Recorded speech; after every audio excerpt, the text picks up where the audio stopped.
Hello, I've been saying I'm gonna do this for a while, and so now I think maybe it's just time to do it. Oh, my cat's here.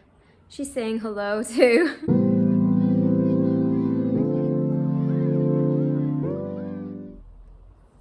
I talk about books a lot. I figured I'd give the people in my life a rest and maybe try to talk about books on here instead. My name's Katie and I love to read. And this is a nook. So I thought the best way to start this channel would maybe be to do the booktube newbie tag. Technically, nobody tagged me, but I figured it would be the best way to get started and to kind of introduce myself. And I did watch a few videos by people that I really admire on here saying that if you are new, then to just consider yourself tagged. So you know what? I do consider myself tagged. Question 1. Yeah, I've had to write them down because I can't remember that many questions off by heart. Why did you start this channel? To force myself to talk about something other than books with the people in my life and maybe give them a rest. No. To definitely find a community of like-minded people to speak books with, and within that to get interesting recommendations. I am always open to recommendations. Question 2. You're going to be here the whole time, aren't you? Yes, okay. What are some fun and unique things you can bring to YouTube? This question is like that really, really terrible icebreaker. Tell us an interesting fact about yourself. Typically, I would not brand myself as fun. Maybe like moody and broody, but not fun. We can try that. That can be like a new thing that we try here. Me being fun. I mean, this is the fun, unique thing I'm bringing, right? Also, I have a twin and I would love to get her on here and for us to discuss what we're currently reading and loving or hating. I think that could be a really fun thing to explore. Interviewing and having discussions with people in my life, if I can convince them to get in front of a camera, to try and convince them that it's not at all awkward or painful speaking to a camera, but very easy and natural. Question 3, what are you most excited about for this channel? Like I said, definitely meeting a community of people who love reading and love talking about books. Just making new friends, really. That's definitely what I'm most excited about, and getting those good recommendations. Question 4. What book or series got you into reading? I found this question quite difficult to answer because I can't think of a specific book that got me into reading. I do remember reading loads as a kid, like typical introverted child, shy, just wanted to read books. That was definitely me. I remember reading a lot of Jacqueline Wilson. If you're in the UK and you were a young girl, then they definitely crossed your path, I imagine. Obviously the Harry Potter series, I grew up with that. Those were being published as I was growing up. I do remember being so excited and like waiting outside the bookshop waiting for them to open so that I could run in with my sister and buy the next book. Staying up way too late when I had school the next day, reading in our bunk beds, Beth up top, me on the bottom bunk with my book. It's like 3 in the morning, but I don't care because I have to keep reading. Harry Potter was just so fantastic when we were kids. Probably not something I would revisit now. Definitely not something I would revisit now. But like a little bit older, maybe as a teenager, what really, really got me excited about reading and writing, my English teacher.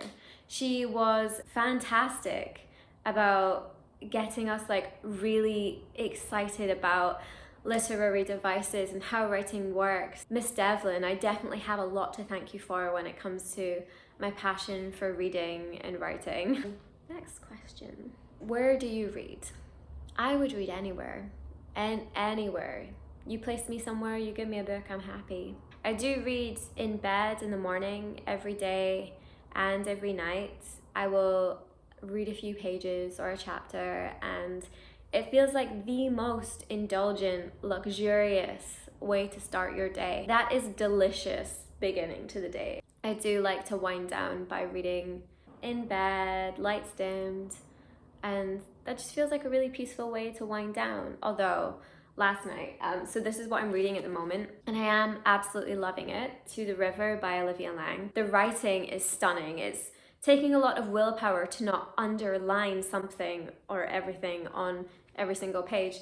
But there is a lot of, not like really dense history, but there's a lot of English history that involves kings and troops and invasions from like the 1200s, and it's not really what I like to read about. And so last night I was quite tired and I was reading, and I kept going and going, thinking I'd maybe get to something, you know, like prettier, like nicer, kind of poetic reading before I went to bed. But I definitely ended my night with Heads on Spears. That isn't the vibe of this book. It is absolutely stunning, gorgeous writing. Would highly recommend if you are someone who likes to read for good sentences. Okay, where else do I like to read? Really anywhere. Literally wherever. Just place me somewhere with a book and I'm very happy. Okay, this is the last question. What are the books you like to read? I would say I typically read mostly fiction. Usually literary fiction, contemporary fiction, quite character driven and language driven work is what I like. Okay, so typically I would like a moody, broody, unnamed female protagonist who is going through life. There doesn't need to be a lot of plot. I just want to be in her head. I want to know what she's thinking. I want to know what she's feeling. Yeah, that's my kind of book. If there's good sentences, I'm sold. When it comes to non-fiction, it would probably be memoirs that I like to read. I'm a huge fan of Joan Didion. I love her writing. I love the searing clarity and honesty that she conveys within her writing. She will write about quite brutal topics, and she depicts them so viscerally, and there's just such authenticity to how she writes. Like, she doesn't try to romanticize anything. She's very to the point and has such a distinctive voice. I adore her. Memoir-wise, I also really love Patti Smith, and I feel like her and Joan Didion, they are very different writers. With Joan Didion, she's very clear to the point, even if it is upsetting, that honesty. And then Patti Smith, on the other hand, she does have this lens of romance over everything. Like, everything is romanticized and kind of dreamlike.